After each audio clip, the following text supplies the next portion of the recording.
Son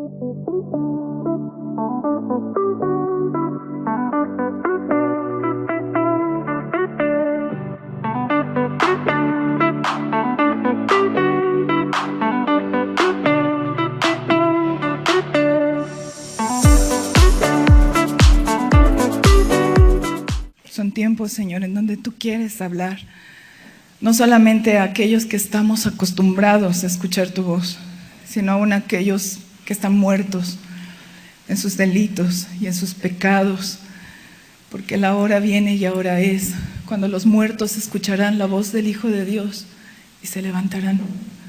Son tiempos en donde tú quieres brillar para llamar la atención de aquellos que están distraídos, que están apartados de ti, tan lejanos, sin Cristo, sin Dios, sin ninguna esperanza eterna, sin ningún tipo de conocimiento de ti, y quieres llamarlos. Y tú, Señor, quieres hablar no solamente a nuestro corazón, que a veces está divagante, decía hace ratito la oración, a veces estamos distraídos, a veces estamos en nuestros propios asuntos, pero tu corazón late por aquellos que ni siquiera te conocen, que nunca te han escuchado, y tú quieres congregarlos y los quieres traer, y quieres brillar y quieres mostrarte poderoso ante los ojos de todos aquellos que no te conocen, pero tanto te necesitan. ¿Y quién irá? ¿Quién irá por nosotros? Señor, heme aquí.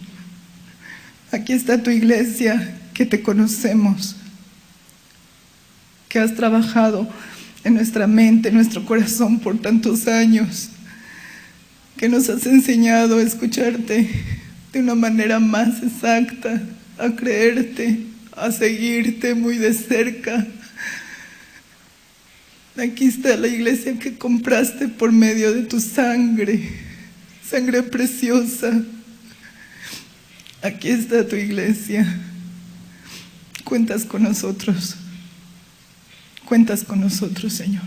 Bendice tu palabra. Bendice en este momento lo que has puesto en mi corazón para bendecir y edificar a tu iglesia en el nombre de Jesús, nuestro Salvador. Gracias, Ben. Amén. Ocupen su lugar, por favor, hermanos. Gracias. También ahí en casa, si estabas de pie, por favor, ocupa tu lugar. Quiero continuar con este tema que el día de ayer inicié, que se llama una reunión excepcional. Y estuvimos revisando que, ¿ya lo leíste? ¿Ya leíste la historia completa? Ya a detalle. Y estuvimos revisando que ahí en la ciudad de Jericó, en una casita que a lo mejor durante muchos años hubo actividades pecaminosas, ilícitas, de pronto, a causa de una voz, de un mensaje que hizo temblar a toda la ciudad, una mujer creyó, ¿verdad? Creyó en el Dios verdadero, en el Dios único. Leíamos ayer en el Dios del cielo, en el Dios de la tierra, poderoso. Le creyó. Y no solamente creyó, no solamente hubo en ella esa sensación o esa necesidad de conocer a Dios, sino además hizo algo por conocerlo, ¿verdad? Se extendió hacia esos dos mensajeros. Leíamos ayer que para los demás eran espías, para ella eran mensajeros, y los recibió, los atendió, y después hizo un pacto con ellos de salvación. No solamente pensó en su propia vida, también pensó en su familia, ¿verdad? En su padre, en su madre, en sus hermanos, en su gente, y dice la Escritura que efectivamente logró salvar su casa, ¿verdad? Dice así, leíamos al final, así es como Josué salvó a Rahab la ramera y toda su casa. Y el día de ayer estuvimos revisando esto. El día de hoy quiero continuar con el tema. ¿Qué te parece? Vamos a iniciar con este pasaje que es el que nos va a ayudar a ver la historia. Hechos 16:31, súper conocido, dice, todos juntos: ellos dijeron, cree en el Señor Jesucristo y serás salvo, tú y tu casa, ¿verdad? Es súper conocido este pasaje, porque lo evocamos mucho, lo mencionamos mucho cuando se trata precisamente de la salvación de los nuestros. Cuando se trata que estamos preocupados, a lo mejor, por ejemplo, padres que ya tienen hijos adolescentes, que empiezan a tomar sus decisiones, y entre esas decisiones muchas veces es alejarse de Dios, y de pronto nos tomamos de este tipo de promesas, de palabras, decimos, pues es que Señor, tu palabra dice, no sé por qué me lo movieron, estoy en el 32, nada más el puro 31, tu palabra dice, cree en el Señor Jesucristo y entonces serás salvo tú y tu casa. Y el día de hoy vamos a analizar efectivamente de qué se trata esa promesa y cómo se hace efectiva, ¿de acuerdo? Porque a veces nada más nos tomamos de una frase y nosotros la interpretamos como podemos, cuando en realidad, hay todo un contexto que tenemos que entender. Pero me gustaría mucho poderte expresar cuál es la planeación de lo que son las casas de oración, cuál es el concepto, cuál es la idea. Bueno, mira, la intención es que, te decía el día de ayer, casas que pueden estar en la periferia de Betel pudieran abrirse, pudieran tener la posibilidad de decir, dispongo este día y a esta hora, ¿verdad? ¿Quién lo dispone? Lo dispone el anfitrión, para que mi casa pueda ser un lugar de reunión. ¿De quién? De invitados, ¿verdad? Entonces, fíjate, llevamos anfitriones, invitados, y vamos a recibir también, vamos a llamarles así, mensajeros, ¿no? O visitantes. Y la idea es que esos invitados sean personas que tú conoces. Yo te decía el día de ayer, piensa en aquellas personas a las que amas. Es más, quiero que hagas este ejercicio. Piensa, trae a la mente rostros y nombres de personas a las que amas. Yo te mencionaba ayer, quizás pueden ser familiares muy cercanos, pueden ser amigos a los que amamos de manera entrañable, gente con la que convivimos diario, quizás vecinos o incluso compañeros de trabajo, con los que hemos aprendido a convivir de una manera muy cercana, que ya tenemos quizás hasta incluso confianza, una cierta camaradería, pero que no conocen a Cristo. Recuérdalos a ellos. Personas que no tienen a Cristo, que incluso tú sabes, porque por ser su amigo o por ser su familiar, tú has visto que sus prácticas son pecaminosas. Y ahora yo quiero que pienses en esto. La eternidad de esa persona o de esas personas que trajiste a la mente, si no tienen a Cristo, la eternidad es muerte eterna. Esa es la realidad de tus amigos y de tus familiares y de los míos. Si no abrimos nuestra boca para expresar el mensaje de salvación para sus vidas, entonces ellos están en el peligro de para siempre estar apartados de la gloriosa presencia de Dios. ¿En dónde? En fuego eterno. ¿Dónde lo dice? La Escritura lo dice. Y yo te decía el día de ayer, Rahab fue una mujer inteligente, más que inteligente, quizás sabia, porque no solamente pensó en su salvación, ¿verdad? Si ella hubiera procurado su salvación, hubiera sido suficientemente sabia, pero fue más allá. Y ella pensó en la salvación precisamente de esas personas, sin necesidad de que le dijeran, oye Rahab, piensa en tus familiares, ¿verdad? Piensa, en cuanto llegue Israel a invadir Jericó, pues ellos también van a morir para siempre. Y ellos no conocen a Jehová Dios, no se lo tuvieron que decir, ella lo consideró, lo tuvo presente en el momento de decir, oye, me gustaría que así como yo he tenido con ustedes, le dijo a los espías, como he tenido con ustedes esta amabilidad de recibirlos, me gustaría que también ustedes consideraran mi casa, consideraran mi vida. Y tú ya lo leíste, si es que ya leíste los capítulos de hoy, cómo es que ellos hacen un pacto con ella. Y más adelante, cuando leamos el capítulo 6, creo que nos toca mañana, vamos a leer que efectivamente Dios respaldó ese pacto que hicieron los espías con Rahab, ¿verdad? Entonces, la idea es que si tú estás pensando desde la vez pasada, oye, sí es cierto, mi familia necesita escuchar, mis amigos, y creo que puedo abrir mi casa, creo que puedo acondicionar determinada área, quizás el patio, quizás la sala. ¿Cuál es la intención? ¿Reunirnos, cenar? No, no es la intención esta. Yo te decía, es una reunión de salvación.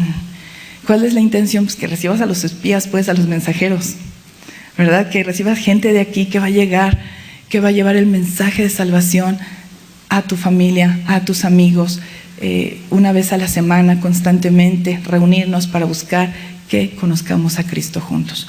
Ahora, la primera fase, te decía el día de ayer, no es inmediatamente, bueno, ven, vamos a invitar a las personas, porque seguramente al estarme escuchando, ahí en tu mente tienes ciertos prejuicios.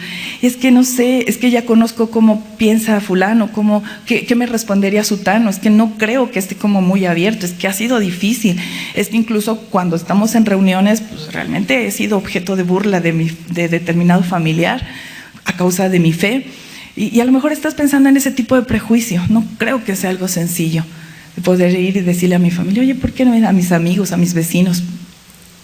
La idea es que la primera fase podamos reunirnos en tu casa, en tus instalaciones de tu casa, para empezar a orar por esas personas. De hecho, ya hay un grupo de personas, independientemente del grupo de intercesión que de manera formal está en la iglesia, como ministerio. También hay un pequeño grupo de personas que al escuchar este planteamiento, Dios puso en su corazón apoyar orando. Ya hay una lista de personas por las que estamos orando, porque hay una casa que se dispuso. Entonces hay una lista por la que se está orando. Y la idea es que en esta primera fase empecemos a observar cuántas casas se abre la posibilidad de un anfitrión, ¿verdad? Que diga, yo los recibo, yo preparo mi hogar, vengan, ¿verdad? Y esta es la lista de mis invitados. Estos son mis imposibles invitados, porque muchas veces así los vemos en nuestra mente. Es imposible que alguien, fulano, sutano, quiera escuchar la palabra de Dios. Y bueno, esa es la primera fase y en cuanto Dios nos vaya marcando, la idea es que en la segunda fase sea la invitación. Después de un tiempo, un periodo de intercesión por esas personas, el Señor vaya abriendo el corazón de estas familias y se puedan empezar a hacer invitaciones y empezar a hacer reuniones. Pues no hay límite, ¿no? Por ejemplo, aquí en Discipulados, generalmente lo manejábamos antes de pandemia como grupos pequeños. Y yo les decía a las personas que colaboran en este ministerio, hermanos, en cuanto llegamos al número 8, se cerró este grupo, porque es grupo pequeño. Cuando llegue una novena, una 10ª persona, pues hacemos 2 grupos, porque si no, más de 8 ya no es grupo pequeño. Así es como se manejó durante mucho tiempo. La idea de estas casas es que no hay límite, ¿verdad? O sea, si son 10, genial; si son más, maravilloso, ¿no? Yo en lo particular tengo recuerdos de cuando se hacían filiales, pastor, y bueno, en aquel entonces yo era una adolescente de 15 años y recuerdo que junto con otra persona que ya no se reúne con nosotros, llegamos a tener 30 niños en una casa prestada, y 30 niños se reunían y se llevaban la semilla de Dios, ¿no? Entonces, ahora la idea es ser objetivo, no solamente estarnos reuniendo, estar llevando palabra de una manera infinita, sino, te decía el día de ayer, y en cuanto las personas empiecen primero a ser salvos, ¿verdad? Primero a recibir el mensaje, como ayer lo leíamos, un mensaje que no solamente lo oigan y digan, ay, qué bonito, sí es cierto, suena bien, y ya, sino que sea una recepción del mensaje a su corazón, que los transforme, que transforme su mente, su vida, y conforme vaya estas personas madurando, la idea es que puedan congregarse con nosotros, como Rahab empezó a ser parte de Israel, y puedan estar con nosotros y crecer entre nosotros. Ya te planteé la idea de una manera más detallada, de una manera quizás más específica. Ahora deja que sea el Espíritu de Dios el que hable a tu corazón, ¿de acuerdo? Vamos a la Escritura, porque precisamente en esta historia que rodea el versículo 31 de Hechos 16, hay gente imposible, hay personas, de ese tipo de personas difíciles de alcanzar, de ese tipo de gente que dices, no se salva por nada. ¿Has visto ese tipo de personas? Sí, yo estoy casada con uno. De verdad, Jimmy me ha platicado a mí que cuando él estaba perdido, hubo gente que le llegó a decir, tú, si tú te llegaras a salvar, se congela el mundo. Y pues bueno, no era profeta la persona, ¿verdad? Si no estuviéramos en un mundo congelado, porque el Señor Jesucristo tuvo misericordia y alcanzó su vida. Entonces hay personas a las que a veces decimos, ¿tú? No, qué difícil, qué imposible. Y hoy vamos a ver esa historia. Esta historia inicia, quiero que pienses en el apóstol Pablo en su segundo viaje misionero. Ya había ido a dar un viaje misionero junto con Bernabé, pero después de un pequeño tiempo, Bernabé y él se separan y él toma Silas y se va. Dentro del viaje misionero, el Señor le revela a través de un sueño, a través de una visión, que tenía que ir hacia Macedonia, y hacia allá se dirigen.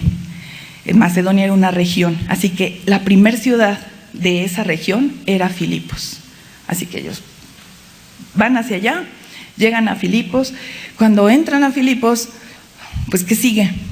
¿No? Yo he imaginado muchas veces el campo misionero y digo, wow, debe ser maravillosa esa parte de llegar y decir, ¿y hacia dónde voy? Y que sea el Espíritu de Dios quien te marque, porque no hay nada escrito.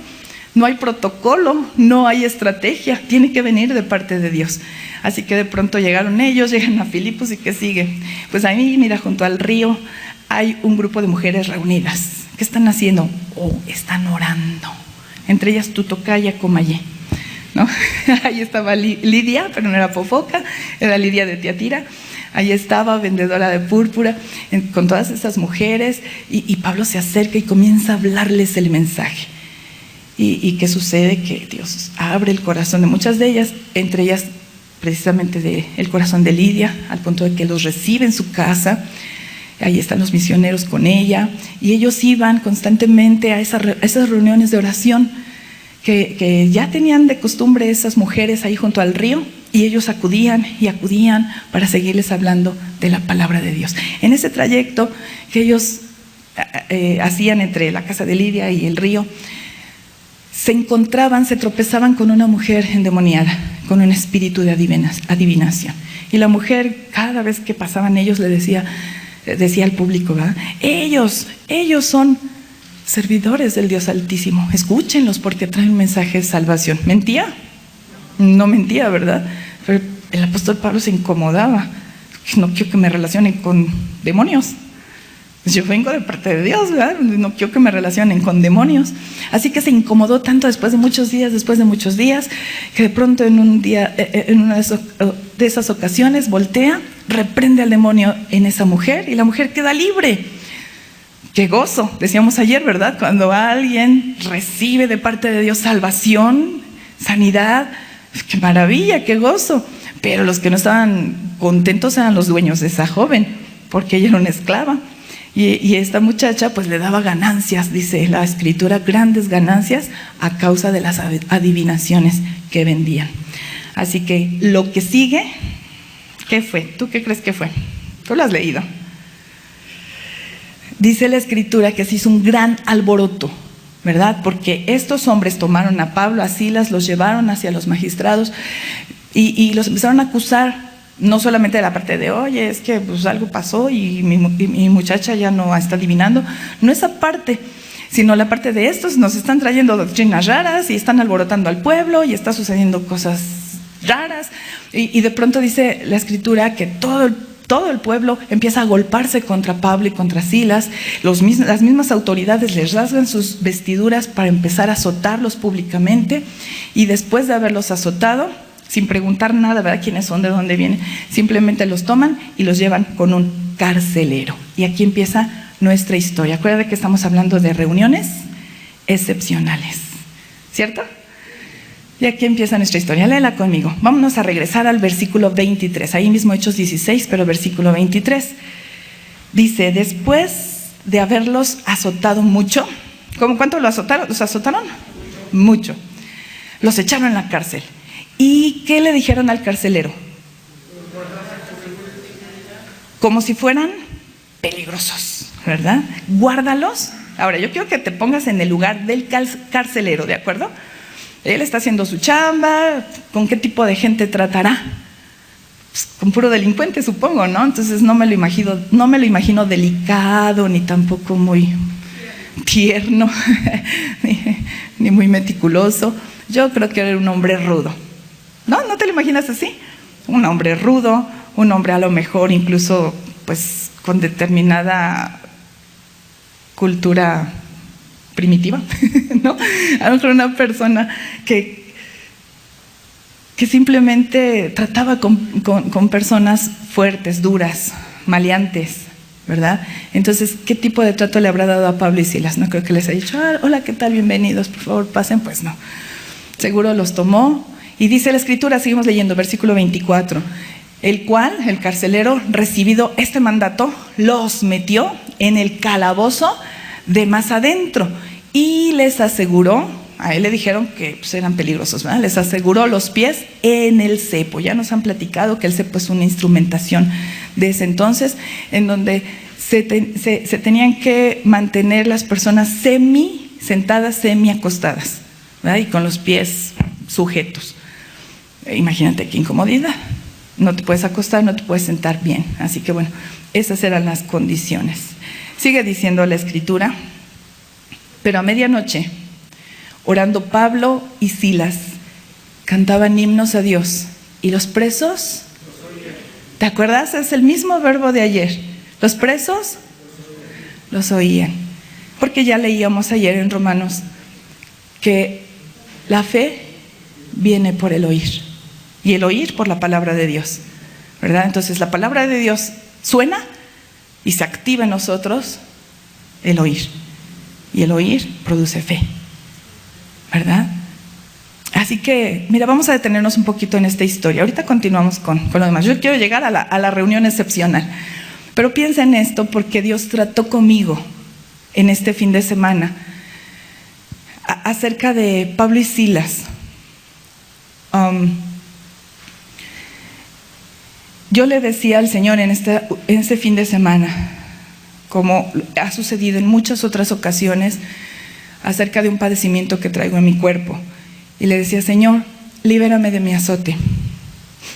Y el Señor, en otras ocasiones, tú lo conoces, Él es misericordioso y dice la Biblia que oye a los justos, ¿verdad? Te oye a ti, que crees en Él, me oye a mí. Así que durante muchas ocasiones al clamarle y decirle, Señor, mira, te traigo estos síntomas, ayúdame. Él acudía y Él hacía algo. Y este fin de semana no lo hizo. Y al contrario, comenzó a haber como más intensificación en los síntomas que traía y en el padecimiento. Y entonces le dije, Señor, por favor escúchame. Y está bien. Se intensificó mucho. Sentí incluso amenazada mi vida. Ahorita vas a ver por qué, ahorita lo vamos a revisar, también está aquí. Pero después Él habló conmigo acerca de esto que estamos leyendo. Mira, regrésame por favor al versículo 23. Revísalo ahí conmigo. Dice, después de haberles azotado. ¿Cómo le llamo yo a mi padecimiento? Azote, ¿verdad? Le digo al Señor, Señor, por favor, líbrame de este azote. Y el Señor me llevaba a meditar estos detalles. No los quiero pasar desapercibidos porque me gustaría que tú también te lleves a casa este mensaje, esta verdad que está en la Escritura. El Señor me mostraba y me decía, ¿sabes? Mis siervos también a veces tienen que ser azotados. Oh, Señor, es verdad, cierto. Está en la Escritura y no es el único pasaje donde está registrado. ¿Qué habían hecho Pablo y Silas? Predicar. Estaban predicando, estaban obedeciendo. De hecho, el Espíritu de Dios les había dicho, vayan hacia Macedonia. Y ellos estaban haciendo lo que el Señor les indicaba. Y sin embargo, al hacer la obra de Dios, de pronto estas personas, estos siervos de Dios, encuentran una aflicción, porque en su original, la palabra azote, o azotados, literal, en un sentido literal significa golpe, herida, pero en un sentido figurado es una gran aflicción. Y entonces, Iglesia de Cristo, de pronto pienso en este periodo en donde realmente es evidente de que el mundo entero, no solamente un puñado de gente, el mundo estamos viviendo aflicciones. Y escuchas a un hermano y escuchas a otro hermano, y nosotros como familia tenemos una lista de peticiones de lo que nos van diciendo, ayúdame a orar, y lo tenemos y hemos aprendido, le hemos enseñado a nuestros hijos a interceder, y escuchas las necesidades y observas que definitivamente hay aflicciones en el pueblo de Dios. Hay aflicción, y a veces nuestra mente, la mía, quizá la tuya también, me imagino que también, pensamos, Señor, pero si tengo un Dios tan poderoso, yo sé que puedes librarnos de esto. Y el Señor me mostraba y me decía, ¿sabes? Yo puedo hacerlo, y lo he hecho, y lo hago constantemente, pero a veces tengo planes más profundos. A veces a Pablo y a Silas dejo que los azoten, y dice ahí que no solamente los azotaron, ¿verdad?, sino además los enviaron a la cárcel y hasta el fondo de la misma. ¿Por qué, Señor?, le preguntaba. Mira, te lo voy a leer tal como el Señor me lo dijo. Me dijo así lo escribí: Dios permite las aflicciones como proceso de madurez en ti y en mí. Las aflicciones son procesos de madurez, y ahí en la aflicción nos vamos deshaciendo de nuestra carne, de nuestra mentalidad terrena, de nuestra incredulidad, y nos vamos deshaciendo de mucho peso y pecado que no nos deja correr. Ahí en la aflicción somos azotados. Pero a veces, por ejemplo, si tienes, no sé, se me ocurre, cojines llenos de polvo, vienes y los azotas con la intención de librarlos de la suciedad, ¿no? Entonces el Señor me hablaba y me decía esta parte: como Dios sobre ti permito las aflicciones como un proceso de madurez. Yo sé que dentro de ese proceso tú vas a aprender y vas a crecer y te vas a arraigar, pero también lo permito como oportunidades. ¿Puedes decir la idea, la frase? Oportunidades para alcanzar a otras personas. En esta historia, Pablo y Silas, en el fondo de la cárcel, tenían una madurez, ya tenían un grado de madurez ellos, que versículo 24, regálame el 24, su reacción ante la madurez, bueno, aquí nos dice que los metieron hasta el fondo, 25, encontramos la reacción, dice, a medianoche, orando, primera acción, ellos oraban. En medio de su aflicción, ellos estuvieron orando. Y, por lo tanto, cantaban himnos a Dios. ¿Por qué digo por lo tanto?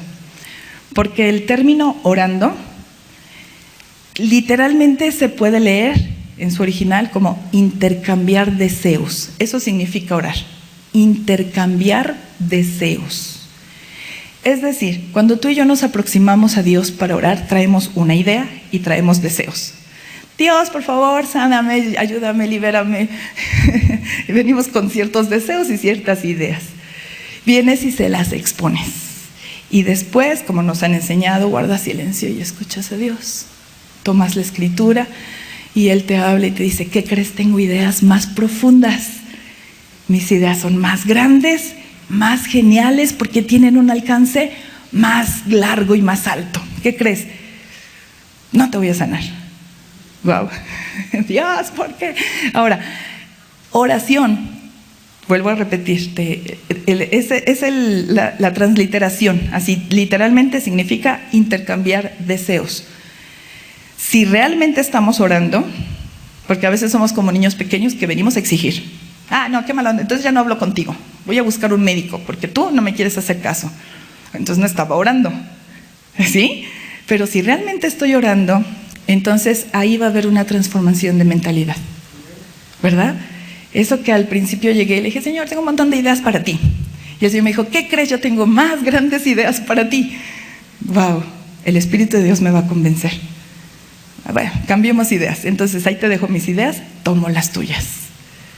Bien, me parece bien, Señor. Y es así como vamos a ir precisamente madurando en medio de la aflicción. La aflicción por sí misma no nos va a hacer madurar. Al contrario, la aflicción sin oración lo que nos hace es amargarnos, ¿cierto? Qué mala onda, y eso que te sirvo, y Señor, ¿por qué no me oyes? No, la madurez a la que nos lleva el Señor es a poder entender su corazón y su voluntad. ¿Dónde lo vas a encontrar? En oración. Ahí en la intimidad, salud. Ahí en la intimidad con Dios, Él te va a decir, mira, te voy a platicar, mis planes son diferentes. No siempre te da explicaciones, pero sí te hace saber que son diferentes, ¿verdad? Y ahí encuentras entonces una plenitud en tu corazón a pesar de la adversidad. Una plenitud tal que lo que sigue es una respuesta, dice ahí, de adoración. ¿Qué hacía Pablo y Silas? Cantaban himnos. Porque si tú y yo cantamos en la regadera, ¿verdad? Ahí pues está padre. Pero imagínate cantar en el cepo. En la incomodidad de haber sido azotado hace unos minutos atrás y después estar en la más oscura mazmorra y en la incomodidad de lo que es esa tortura a la que lo sometieron, y además tu mente y mi mente dirían, y fue injusto. Estoy en un lugar que no me corresponde, ¿cierto? Pero ellos hicieron un proceso que tú y yo leemos rápido. Hace ratito lo leímos rápido, en menos de 2 segundos ya leímos un pasaje, y a veces no te detienes. No me detengo a pensar. No, yo no me había detenido a pensar hasta que el Señor me sometió a azote y ya ahí hablé con Él y Él habló conmigo y entendí esta parte. Me dijo, ¿sabes? No solo es tu madurez, también son oportunidades para extenderte hacia otros, y yo no voy a dejar esas oportunidades pasar. Dios siempre va a tomar oportunidades para salvar un alma.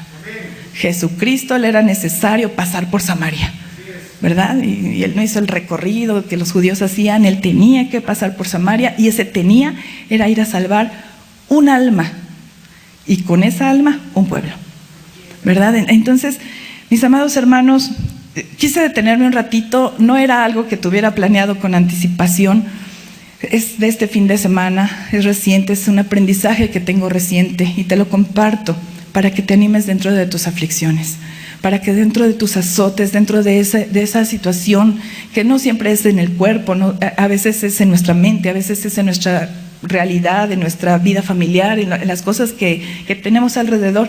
Allí hay sabiduría de Dios, ¿sí? Así que bueno, continuamos. Así que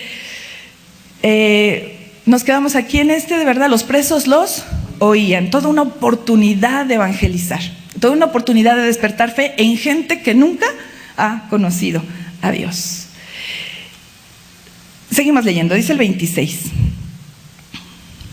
Entonces sobrevino de repente un gran terremoto, de tal manera que los cimientos de la cárcel se sacudían, y al instante se abrieron todas las puertas y las cadenas, el cepo, se abrió. No nada más de ellos, de todos los presos. Imagínate, quiero que lo pienses, las celdas empiezan a abrir y las cadenas empiezan a soltarse de los presos. Versículo 27. Despertando el carcelero, porque era medianoche, él estaba bien tranquilo, ¿verdad? Dijo, aquí hay seguridad, aquí hay cadenas, puertas, candados, supongo. Estaba dormido. Despertando el carcelero y viendo abiertas las puertas de la cárcel, mira, fíjate bien, reacción de las personas sin Cristo ante una adversidad. Tú lo has visto. Quizás hasta lo has vivido. Y yo espero que no en Cristo. Si tú dices, no, pues es que yo, a pesar de que conozco a Cristo, reacciono así como el carcelero, híjole, creo que eres parte de la multitud de Jericó. Te falta ser Rahab, te falta traer la fe y llevarla hacia acciones. Porque esto es una reacción de personas sin Cristo. Reacción de una persona sin Cristo. Dice, viendo abiertas las puertas de la cárcel, sacó la espada y se iba a matar. Y el suicidio, hoy en día, hermanos, ha progresado de una manera increíble. Adolescentes, niños de 10 años, se ha encontrado con que de manera voluntaria, ¿no?, han quitado su vida. O sea, en el sentido de que no es un accidente, no es un juego, no es que alguien les quitó la vida, son ellos los que han quitado su propia vida. Y tú dirías, ¿niños? Esa es la realidad que estamos viviendo.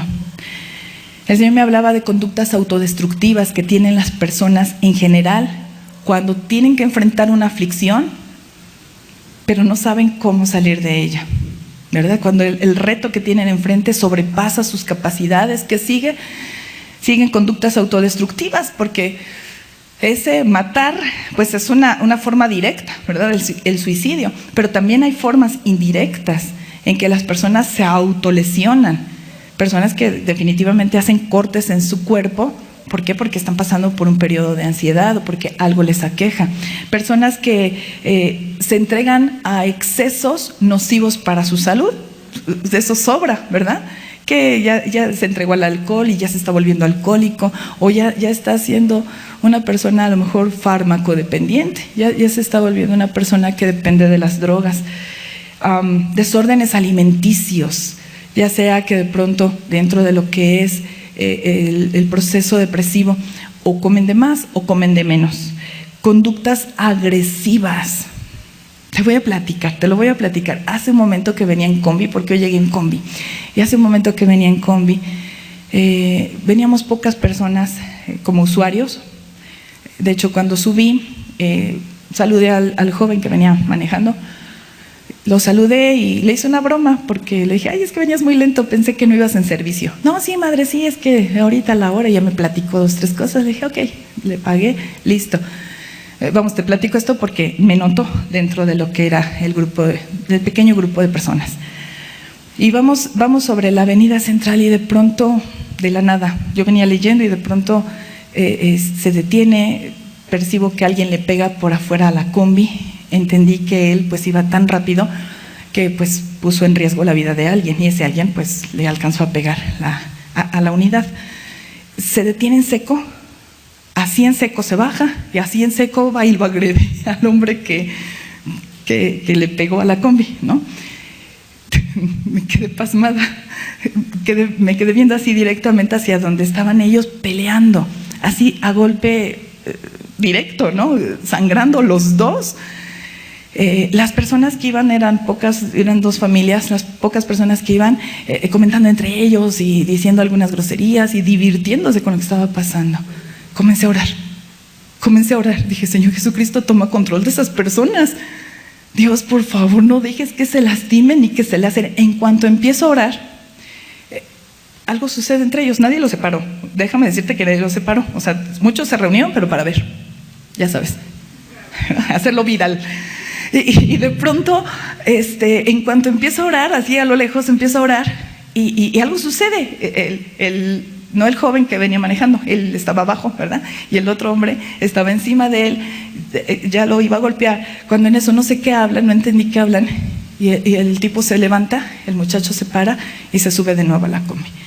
Se sube, toma sus cosas, porque los dos tiraron cosas, toma sus cosas y junto con sus cosas personales toma las del hombre para aventarlas por allá, ¿no? Entonces obviamente el señor, este otro señor se enoja de nuevo, vuelve a pegarle a la combi. El chofer ya estaba otra vez en el volante y trata de hacer de nuevo ese intento de salir. Cuando lo tomo del hombro le digo, joven, ya no, por favor. Cerró la puerta y arrancó. Wow. ¿Sabes qué descubrí, Iglesia de Cristo? Que tú y yo necesitamos estar para que la gente vea y escuche a Dios a través de ti y de mí. Yo no creo que una señora, ¿verdad?, pueda tener no autoridades, influencia, ¿no?, sobre un muchacho que está sumamente encendido por el enojo. Yo no creo que haya sido mi influencia. Yo creo que el Espíritu de Dios que me habita a mí y te habita a ti tiene que brillar allá afuera, en medio de la oscuridad. Este hombre, el carcelero, de pronto ante la circunstancia adversa, ante lo que él en su mente catastrófica, ¿verdad? Porque vinieron pensamientos, dice ahí, se iba a matar pensando. ¿Qué fue lo que lo dominó? Sus pensamientos. La realidad no estaban de acuerdo a sus pensamientos. La realidad, después el apóstol Pablo se lo menciona, ahorita lo vamos a leer, pero sus pensamientos fueron los que lo orillaron a decir: ya se fueron, me van a cobrar cada vida, seguramente esto no va a ser nada más muerte, me van a torturar. No, prefiero tomar la espada, mira, no. Ahí tenemos que estar, iglesia de Cristo. Ahí tenemos que estar tú y yo. Ahí, en el momento adverso de la gente inalcanzable, te decía hace un momento. ¿Quién le iba a predicar a un carcelero? ¿Quién le va a predicar a ese tipo de personas que a lo mejor nunca vendrían a la casa de Dios? Que jamás se sentarían en estas bancas. La iglesia. ¿Quién más? Nos toca a nosotros. Este carcelero, dominado por sus pensamientos catastróficos, ¿verdad? Él se empieza a hacer una historia que no existe y va a tomar una decisión que mira, lo puso al borde de la eternidad. Inicié diciéndote que pienses en aquellas personas que si hoy mueren, se van al infierno. Este era uno de ellos. Si en ese momento él se mataba a sí mismo, ¿dónde crees que hubiera estado su destino eterno? En el lago de fuego, ¿verdad? En el infierno de fuego. Pero, dice la Escritura, versículo 28, mas Pablo clamó a gran voz. Iglesia, te toca a ti y a mí pararnos para clamar a oídos de los que nunca escucharían. Nos toca a nosotros, porque somos tú y yo quienes llevamos el mensaje de salvación en la voz, en la boca. ¿Dónde más? Dice el salmista que los cielos cuentan la gloria de Dios. Por supuesto, ¿verdad? Que la creación misma tiene su gloria. Pero a quien se le ha dado la facultad de articular palabras de vida para que los que oyen crean y sean salvos, es a ti y a mí. Tú y yo tenemos el privilegio de abrir la boca y hablar lo que nadie le hubiera dicho. Si ayer no estuvieran Pablo y Silas, carcelero muerto. Bueno, a lo mejor no hubiera habido posibilidad de escape, ¿verdad? Porque no hubiera habido terremoto. Pero la idea es que tú y yo tenemos que estar en el lugar correcto, con la persona correcta. Mas Pablo clamó a gran voz diciendo: no te hagas ningún mal, pues todos estamos aquí. Versículo 29.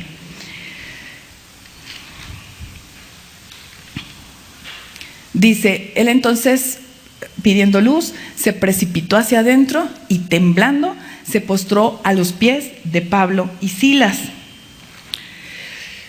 Vamos a leer de aquí hasta el 34, porque con esto quiero ir terminando. Dice, y sacándolos, dice el 30, y sacándolos, les dijo: señores, ¿qué debo hacer para ser salvo? Wow. La experiencia que tuvo este hombre rudo, te decía, ¿verdad? Rudo, su mente estaba pues en querer poner paz o en paz a los presos. Él estaba en otra situación, él no estaba pensando en Dios, él no estaba pensando en la salvación eterna, pero la circunstancia lo llevó a tener la prioridad, a tener la iniciativa de él preguntar: ¿qué tengo que hacer para ser salvo? Ahora, este hacer, estamos en el 30. ¿Qué debo hacer? Este hacer no es el mismo vocablo que veíamos ayer acerca de lo que es la fe en acción, ¿verdad? Las obras de fe. No es el mismo hacer. Este hacer nos va a hablar, dice el diccionario, que habla de fabricar, construir, causar, formar, producir o crear algo como un resultado del trabajo propio, ¿no? Entonces, el carcelero, como la mayoría de la gente que no tiene ni una gota de idea de quién es Cristo y jamás ha abierto la Biblia, igual que todos los que nunca han creído en Cristo, tiene una idea de que para alcanzar a Dios y la salvación tiene que hacer algo, ¿verdad? ¿Qué tengo que hacer? ¿A dónde voy? ¿Verdad? Si me pongo silicio, ceniza, ya con eso, te decía ayer, no era la idea de hacer esto, sino la intención del corazón, ¿cierto? Y el carcelero pregunta, ¿qué tengo que hacer yo? ¿Qué esfuerzo tengo que realizar? Y ellos le responden, versículo 31. Ellos dijeron, cree en el Señor Jesucristo y serás salvo, tú y tu casa. Observa esa coma después del salvo, salvo, coma, tú y tu casa. ¿Qué tengo que hacer? Creer. No, pero una manda, creer. Una donación, creer. Autoflagelarme, creer. Y este creer, pues es lo que ayer te platicaba, esta persuasión que inicia de oír, ¿verdad? Primero oigo y digo, wow, sí es verdad, pero ese es verdad me tiene que llevar a hacer decisiones, a tomar decisiones. Así que cree en el Señor Jesucristo, créelo tú y también que lo crea tu casa. Dice Romanos 10:14, regálame, vámonos para Romanos 10:14, ya estoy terminando. Dice el apóstol Pablo, ¿cómo pues invocarán a aquel en el cual no han creído? ¿Y cómo creerán en aquel de quien no han oído? ¿Cómo oirán sin haber quien abra la boca y exprese el mensaje de salvación? Cree, le dijeron el apóstol Pablo y Silas a este carcelero que era inalcanzable, era de aquellas personas que dices, qué raro, a ti quizá nunca te alcance la salvación, pero este hombre tenía hambre y tenía necesidad, como la que se despertó en Rahab, te decía ayer, y tenía esa necesidad. ¿Qué necesito? ¿Qué hay? Y entonces la respuesta de ellos es cree. Ellos abrieron la boca. ¿Cómo pueden invocar si no lo conocen, si no han oído del Señor, no han creído en Él? ¿Quién tiene que abrir la boca? Iglesia, tú y yo. Nos toca a nosotros abrir un mensaje de salvación, una conversación que lleve mensaje de salvación. Regresamos a Hechos y observa cómo este pasaje 31 está sumamente relacionado con el 32. Aquí hay un desenlace de nuestras ideas, porque te decía que a veces solo citamos, ¿verdad? Cree en el Señor, Señor, tú dijiste, cree en el Señor Jesucristo y serás salvo tú y tu casa. Yo creo y entonces declaro que mis hijos ya son salvos. No va por ahí. Observa el 32, dice, y les hablaron, ¿quién? Pablo y Silas. Les hablaron la palabra del Señor al carcelero y a todos los que estaban en su... Y llegamos a la reunión excepcional. Otra reunión en una casa para salvación. Otra vez una familia reunida con mensajeros que llegaron en circunstancias adversas, ¿verdad? Señor, ¿por qué me metes en problemas? Porque allí hay gente que necesita escuchar a Dios a través de ti. Necesita escucharte. Así que ellos abrieron su boca y comenzaron a hablar, dice ahí, la palabra del Señor. ¿Qué provocó que ellos hablaran la palabra del Señor? Que el carcelero oyó y creyó. Y su casa oyó y creyó. Así que la instrucción es que escuche, que crea, y entonces la consecuencia es que sea salvo. ¿Quién? El que escuche y crea. ¿Se entiende esto? El que escuche y crea. Señor, entonces, ¿no me vas a hacer efectivo esto de que mi familia sea salva? Sí, invítalos, reúnelos, háblales. No sé hablar, invítanos a los mensajeros. Invita a la persona que te estoy proponiendo ahí en tu casa, que se escuche la palabra de Dios en tu hogar para que los tuyos también oigan y sean salvos. Terminamos con los dos últimos versículos. Dice 33. Y le hablaron la palabra del Señor, ese fue el 32, 33. Y él tomándolos en aquella misma hora de la noche, les lavó las heridas y enseguida se bautizó él con todos los suyos. Quise continuar porque no quiero dejar desapercibido las obras de fe. ¿Te diste cuenta la diferencia? Quiero que la notes, no quiero que te confundas, porque no es que hagas algo para ser salvo, eso es imposible, ya lo hizo Jesucristo en la cruz. Es que porque eres salvo, la fe que se ha producido en ti te lleva a hacer algo diferente. ¿Qué hizo el carcelero? El mismo torturador de Pablo y Silas los tomó, les lavó sus heridas, ¿verdad? Y después dice que los llevó, bueno, él se bautizó, obras de fe, ¿de acuerdo? Obras de fe, se bautizó, no nada más él. Estamos hablando de un poco más de medianoche, porque todo el rollo se inventó a partir de medianoche, ¿no? A partir de medianoche ellos estaban cantando, a partir de medianoche tembló, entonces fue en la madrugada. Y ahí a mitad de madrugada, de pronto ellos se bautizan, enseguida dice, se bautizaron, dice el 34, y llevándolos a su casa, ¿te acuerdas? Ese recibir es no nada más el creerlo, el recibir el mensaje, sino es acoger, atender, y les puso la mesa. Y se regocijó con toda su casa de haber creído a Dios. Y el Señor me decía, para terminar, que es un gran regocijo creer en Él. Es un gran regocijo. ¿Qué te regocija? Me preguntaba el Señor. ¿Qué te regocija? ¿Un partido de fútbol?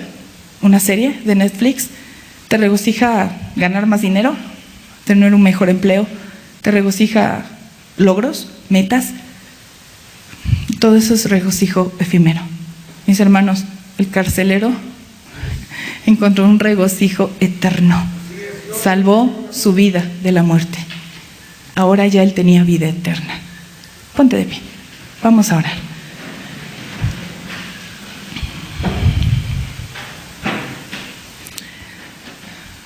Dile al Señor, ahora entiendo mi adversidad. Ahora muéstrame hacia dónde. O sea, tengo una adversidad. Sí, ¿qué sigue? ¿Quién es esa persona imposible, inalcanzable, a la que puedo llegar con mensaje de salvación? Aquí, en mi adversidad. Ahí, Señor. Ahí. Pregúntaselo. No me preguntes a mí, yo no tengo idea. Pregúntaselo tú. Cierra tus ojos, habla con Él. Si estás pasando por adversidad, te tengo que decir algo. Dios ya lo sabe. Y te digo algo, y a Él le importa. Por supuesto que le es importante. Claro que sí. Y Él te sostiene. En medio de tu adversidad, Él es tu fuerza. Él es tu ayuda. Él es tu escudo. No hay mayor regocijo que tenerlo a Él. Él es nuestro Dios. Incomparable Dios. Único Dios. Y es tu Dios. Tú le has creído. Así que no te preocupes. Aunque pases por las aguas, dice la Escritura, no te van a negar. Y aún por el fuego, no te van a quemar, dice, porque yo estoy contigo. Iglesia, créemelo. Ahí en medio de la adversidad, el Señor está contigo. Pero ahora dile, Señor, ¿y quién es aquella persona a la que tengo que darle un mensaje de salvación? ¿Quién es ese inalcanzable? En medio de mi adversidad, ¿quién es ese inalcanzable al que le puedo compartir mi fe? Señor, aquí está tu iglesia. Te agradezco mucho la oportunidad que me das de compartir con ellos lo que me muestras. Ahora te pido, Espíritu de Dios, que continúes trabajando. Trabaja en nuestra mente, en nuestro corazón, en nuestra verdad. Ayúdanos, Señor, a tener fe que alcanza, fe que acciona, que va más allá de lo que nuestra mente lógica y racional pudiera entender. Enséñanos a vivir en esos niveles, en esas esferas que tú has planeado, que has preparado de antemano para que andemos en esas obras, en esos lugares, en esas formas de vida. Enséñanos a dar palabras de verdad y de vida a la gente que nos rodea. Enséñanos a proclamar tu palabra al corazón herido y necesitado. Enséñanos a tenerle misericordia al que no te conoce. Enséñanos a amar a quien tú amas. Enséñanos a extender tu reino, a vivir para ti, Señor, en todo momento.